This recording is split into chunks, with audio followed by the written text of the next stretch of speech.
Hello, I'm Nelson Liu and welcome to a special edition of Western Perspective. This week, Left Behind, we investigate the impact of youth unemployment in Western Australia.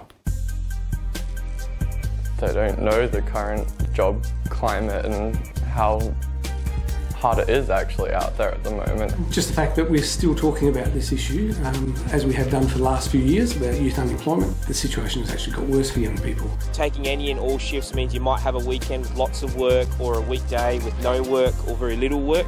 Well, I think the rise of kidults and young people who are staying in formal education for longer, delaying their income earning years, delaying, settling down and starting their own families, that actually means that there is greater responsibility and perhaps pressure on parents and families. Successive governments absolutely ignore the interests of young people, and if they don't force their way into that conversation, their lives are not going to be particularly desirable.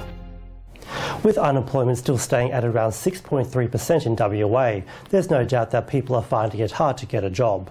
But what about the younger generation who are looking for work or more hours, who find themselves stuck in a miserable cycle of rejection and failure? As youth unemployment reached 14.1% in May, there are urgent calls to address the issue before the long-term negative impact bites the next generation. Tonight, we bring you part one of our three-part series called Left Behind. The reporter is Ivan Leung.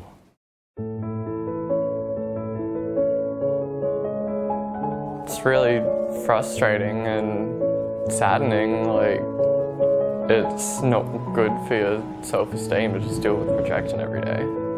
And being rejected from potential employers means that you aren't able to make a living.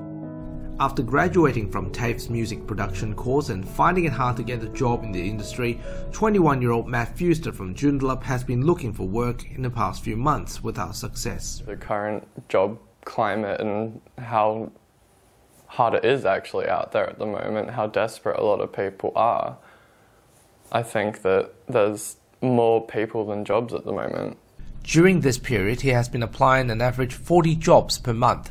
Despite his best attempts, Matt still struggles to beat off competition from other job applicants, especially in the retail industry.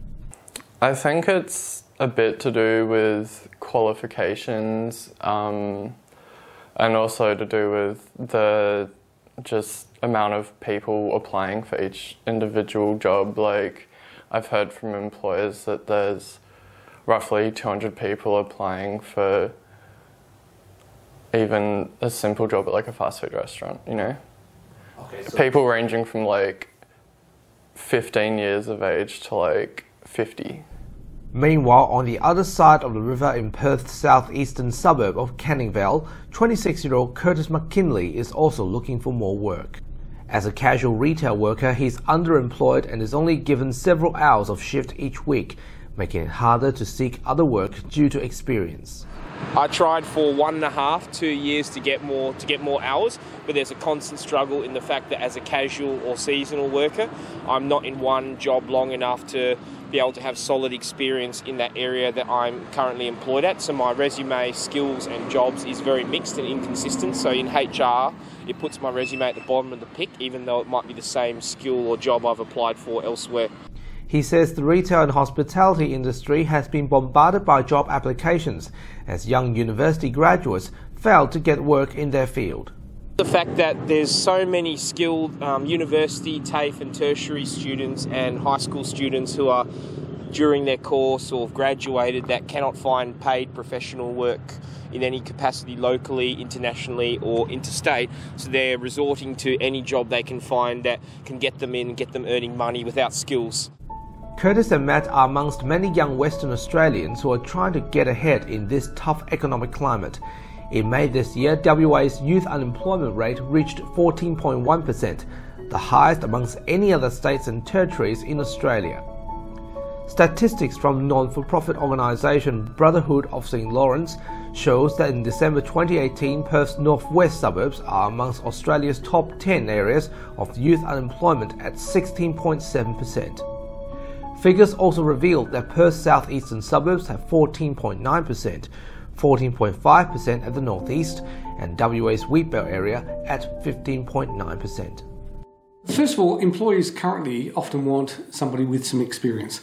So that's the first barrier there for young people. Youth Futures WA CEO Mark Wade says young people who are having difficulties to find a job will struggle even more as time moves on.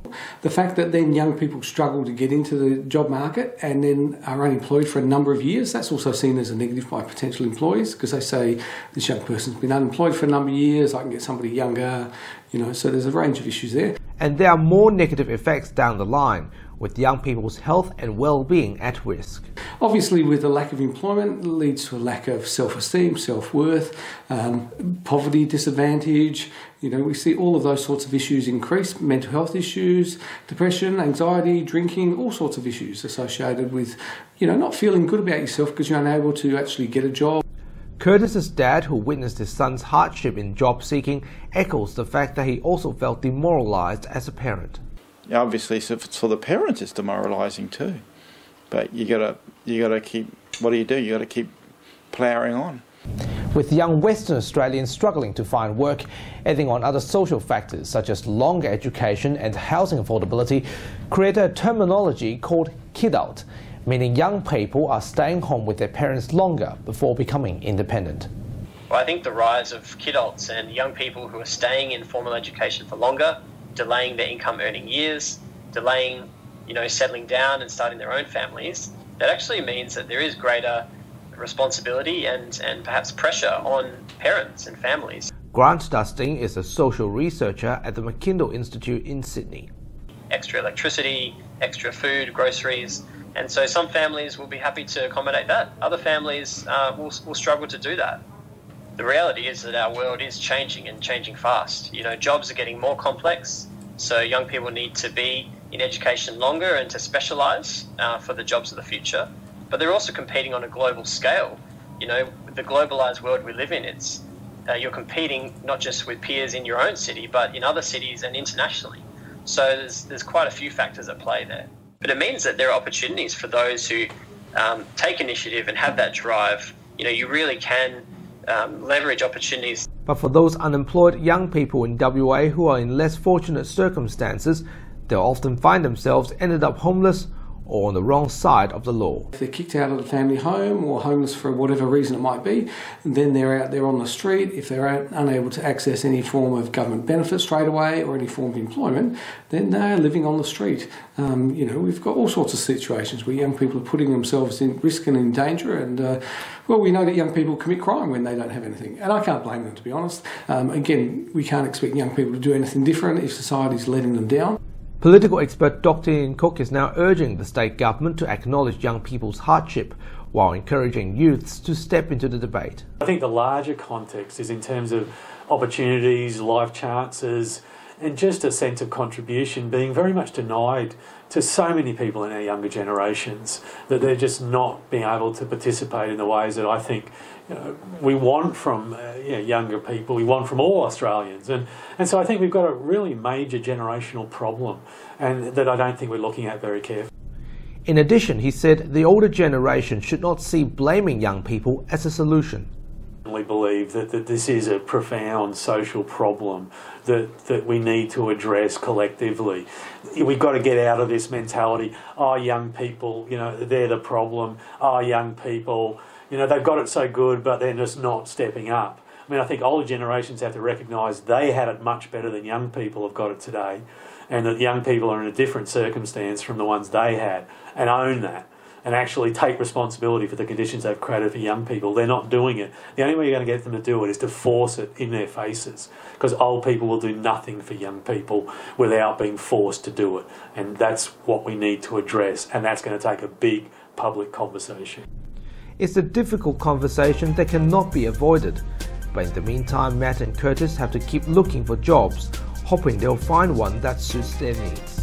All I can think of is keep applying for work and then going to uni at the start of next semester. Basically taking whatever jobs and skills that I have now, using those and being the best at whatever I'm at currently, and applying for being flexible in what skills and jobs that I apply for. Young people need more support. We need to do more for them because, they are the future, and if we don't help them now, we're going to be dealing with problems associated with that. Next week on Western Perspective, we'll continue with part 2 of our youth unemployment series. I'll hope you join us then. Until then, it's back to you.